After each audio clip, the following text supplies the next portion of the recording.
Only Mark. Fancy.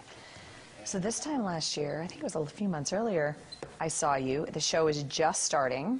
Yeah. And you guys were, it was just so new. So a year later, I think you guys won Teen Choice Awards. And I mean, you have so many fans. It's unbelievable. How's it feel? It's crazy. I can't believe it's been, what, a year and a half, almost 2 years since we started the show and since I read the script for the first time. And now it has a huge following. And yeah, we won a People's Choice Award last year and a bunch of Teen Choice Awards. And it's very surreal, but really awesome. But definitely surreal because we're shooting in Georgia and we feel like we're in this bubble. I always say this, we're in a bubble and we live in a bubble. And so it's kind of interesting and cool to see what's going on outside of the bubble. Well, when you get teens and tweens on board, that is where the markets are at right now. I mean, that's it. It's you know, true. You get that demo wrapped in, you got it. Yeah, exactly. So you're a huge tweeter, whatever.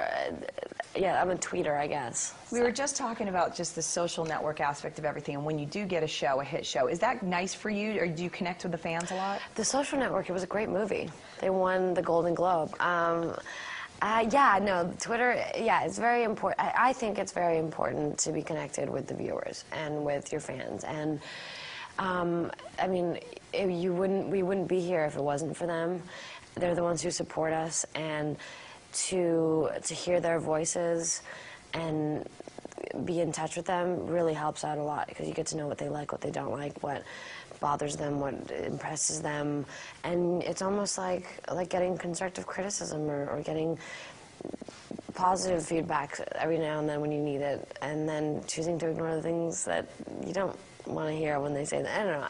But Twitter's a really cool medium, and it really gives the fans a chance to get closer to the people that they admire and that they like their work. And so there's a lot of pluses for Twitter and for Facebook and for other things. I don't have Facebook, just setting the record straight, but I have Twitter, so.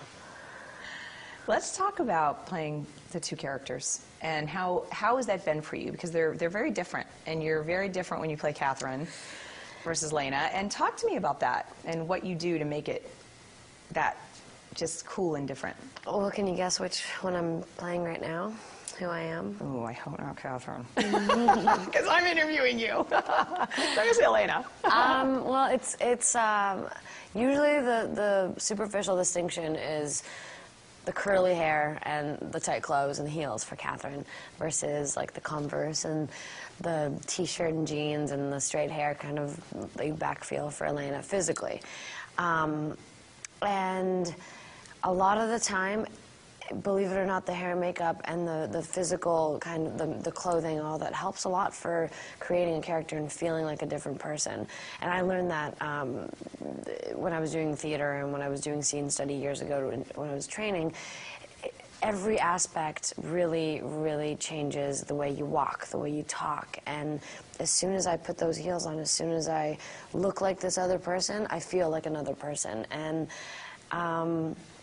And Catherine, I mean, they have a lot of differences. One is crazy, and she's maniacal and vindictive, but really snarky and fun and flirty.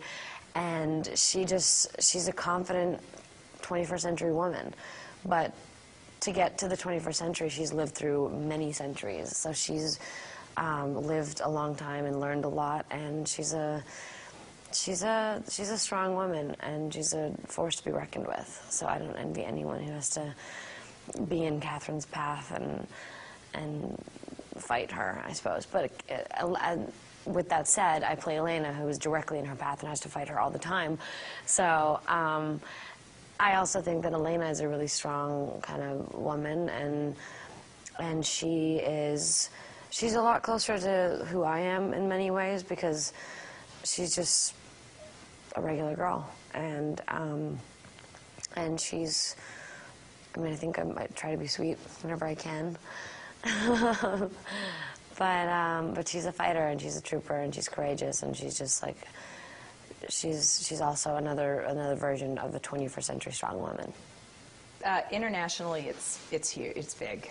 I mean, this isn't just, a lot of shows do really well here. They don't necessarily translate well internationally. And this is one of those shows that you have fans all over the world. Have you noticed that? I know you say you live in a bubble, but are you aware of the fact that it's that big? I think that what gives us that awareness is also Twitter.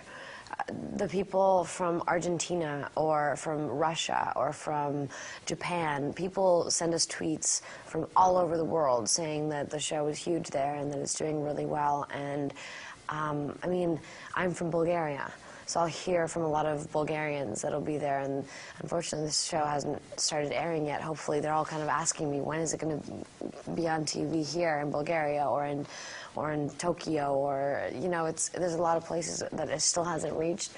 But I think that judging based on the success that it has in the countries that it has been in, it's going to do well everywhere. And it's got the same thing that everyone loves. It's got the vampires, it's got the teens, it's got the angst, it's got the